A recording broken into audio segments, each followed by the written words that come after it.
Je tenais donc à ce qu'on se parle de façon franche, que vous compreniez ce qui se passe, là où nous sommes et vers où on pourrait aller. Et j'insiste, où on pourrait aller, parce que c'est une condition, ça dépendra de vous. Vous êtes les acteurs de la société burkinabé et je pense que l'avenir de ce pays-là est aussi entre vos mains.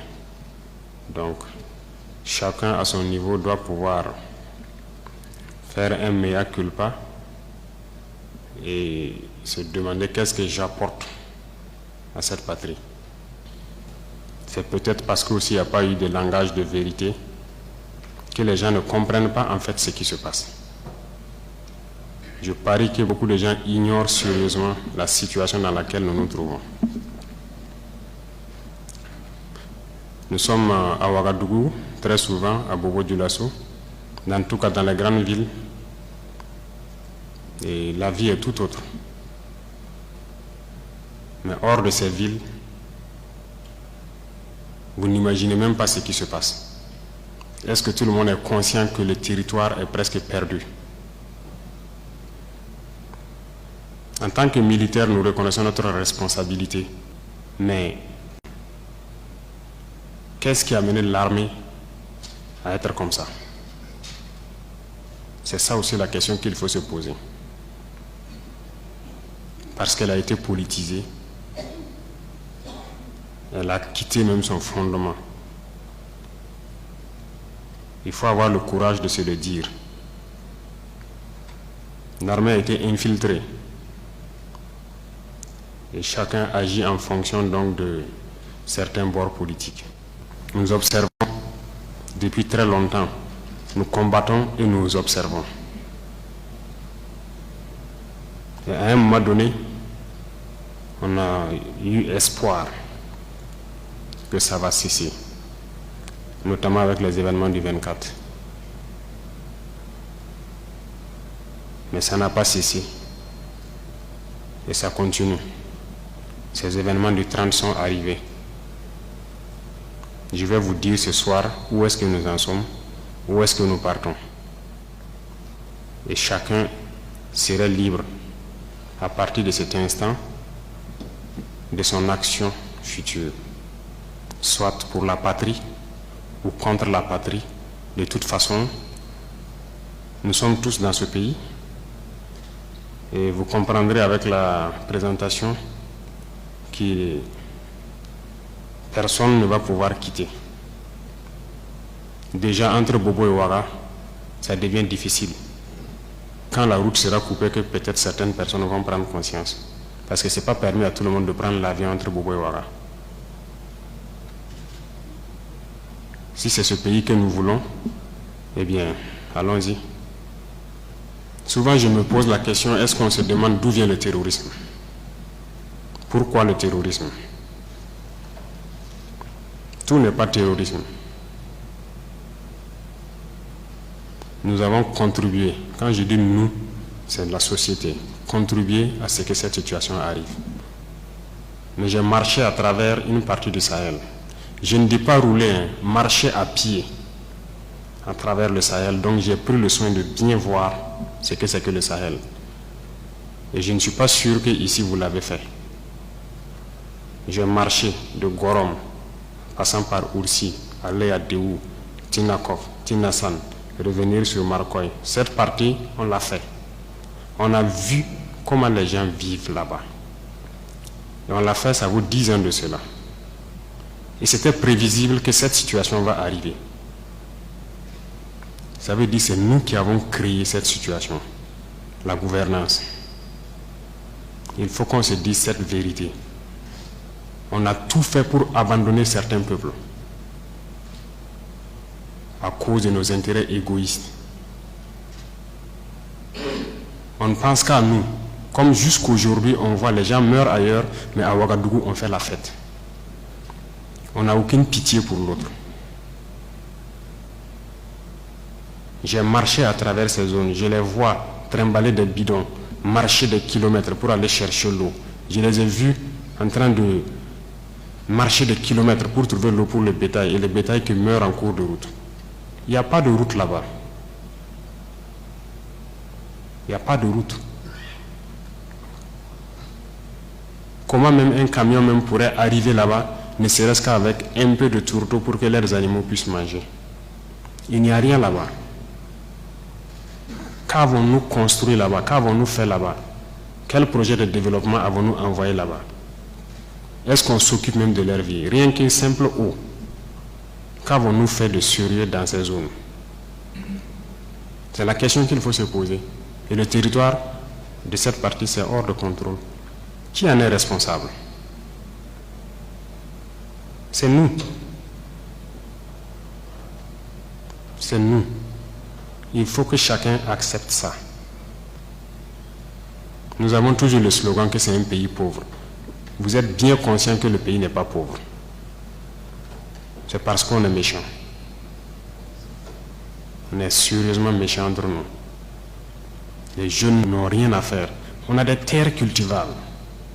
On a de l'eau. Comment on peut ne pas vouloir faire quelque chose pour eux? J'ai vécu à Djibo, avant même le début de la crise. J'ai échangé avec les jeunes de Djibo.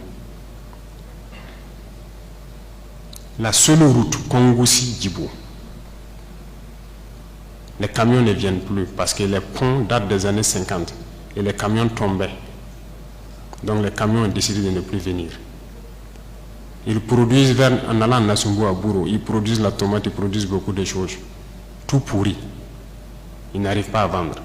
Leur marché de bétail, vous quittez Djibo jusqu'à Pétékoli, ils sont là avec leur bétail, ils n'arrivent pas à vendre. Mais vous voulez qu'ils fassent quoi, les jeunes? J'ai écrit un rapport en son temps pour qu'on puisse au moins se réparer cette route. La guerre n'était pas là. Personne ne viendra me dire le contraire. J'étais à Djibo, j'ai vécu là-bas. On n'a rien fait. Rien.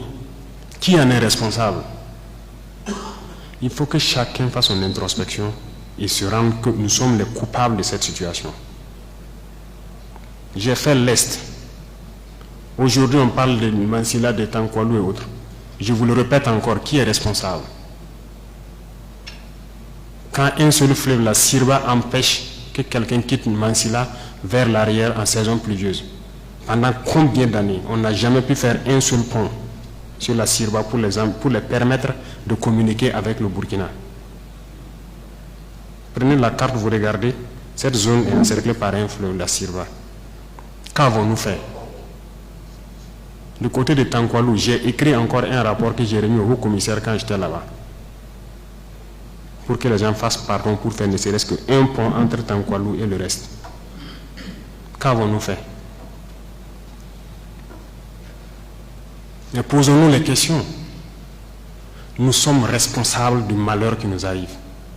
Si on ne change pas de manière d'être, ne croyez pas que nous allons être là encore, dans ces salles climatisées à nous regarder. Non. Non.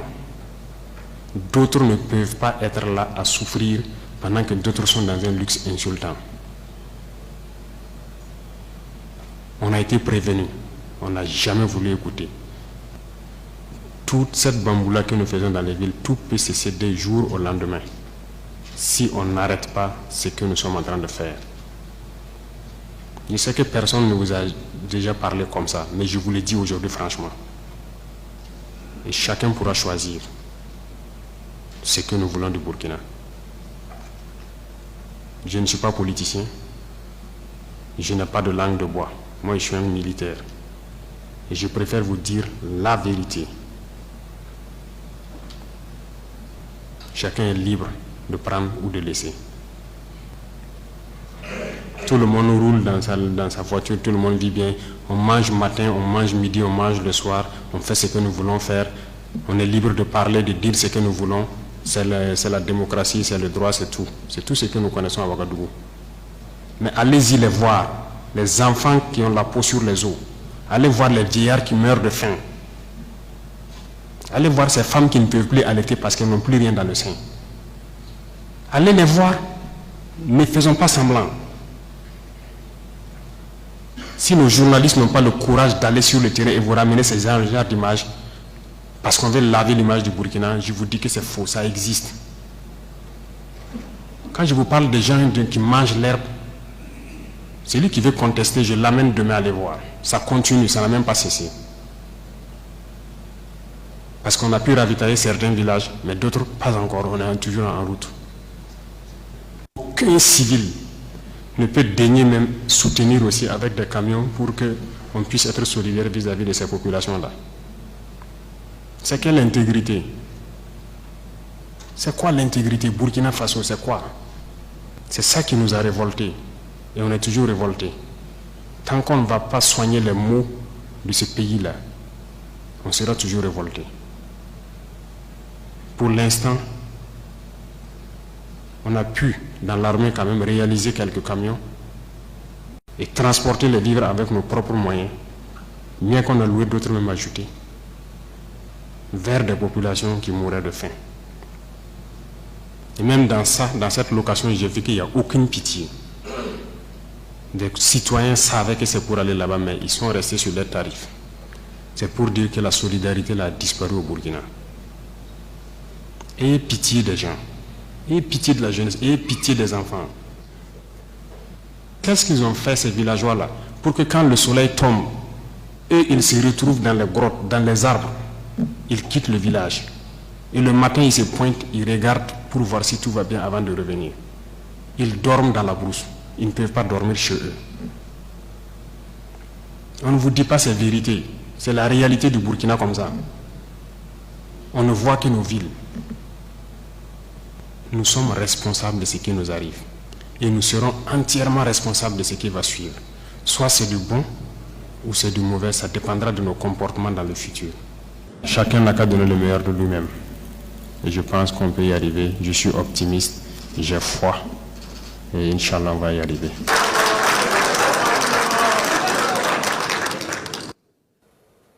C'était là donc des mots introductifs du président de la transition à l'issue d'une rencontre avec la classe politique et les organisations de la société civile.